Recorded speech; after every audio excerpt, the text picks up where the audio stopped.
Observing a golf swing, we're seeing the club being put in motion as a result of various muscular actions. Those muscles don't move on their own. They move in response to nerve impulses sent from the brain. Those impulses are a learned pattern each golfer has about their golf swing. Facing a shot into the wind, across a pond to a tight pin, a golfer can compromise their performance by setting their mind on the danger they're facing instead of focusing on making their golf swing. Every golfer, both professional and amateur, encounter this dilemma.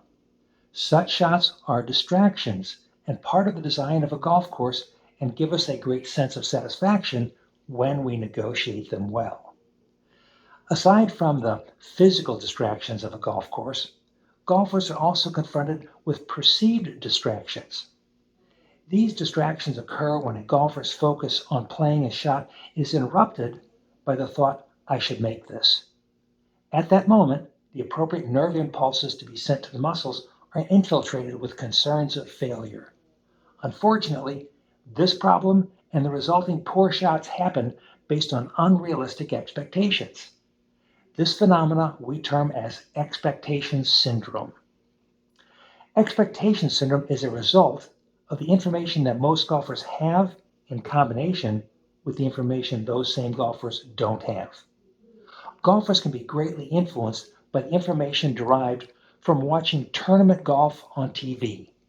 On each broadcast, we're watching the best golfers in the world making exceptional shots. This results in a perception of exceptionalism, a level of golf performance that is exceptional. What golfers don't see is the performance of the players at the bottom of the leaderboard and those who don't make the cut for the weekend. As a result, what they don't have is the information derived from a perspective of realism.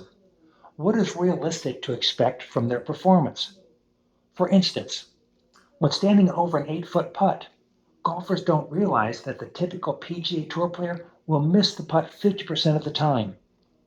From 20 to 30 yards off the green, the typical PGA Tour player will only get up and down 50% of the time. And off the tee, the typical PGA Tour player will have a shot dispersion of 65 yards. That's wider than most fairways. And that same tour player will average only 3.5 birdies per round. If we give this some thought, golfers should remember that those are the top 150 golfers in the world. They average 1,000 practice shots per day. They have mental as well as swing coaches, have equipment tuned to their swing, and spend hours on strength and flexibility training. This is a vast difference from the circumstances for the amateur golfer, and so should our expected performance be. Every day, hundreds of golf shots are missed as a result of expectation syndrome. Distraction from playing the shot and instead worrying about achieving an unrealistic performance.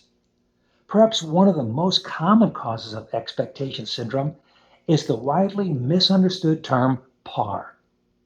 I routinely ask students for their understanding of this term. What I most frequently hear is that par is the number of strokes normal or prescribed to complete the hole. You can't imagine the mental reset they learn that par is the number of strokes prescribed for an expert to complete a hole. This is why the typical tour player struggles to have a few birdies during a golf round. Every golfer has heard of the trauma referred to as the yips. Interestingly, there are two forms of this condition. One is physiological, where the muscles and the nerves don't work effectively. The other is psychological, when a player's fear of failure interrupts the otherwise degrades the normal putting stroke into an uncontrollable jerky action. Our objective should not be a negative expectation or a positive expectation, but instead a realistic expectation. Go to the golf course with realistic expectations and you'll find your round more enjoyable and fewer shots missed because of expectation syndrome. I'm Ed LeBeau with Heartland Golf Schools.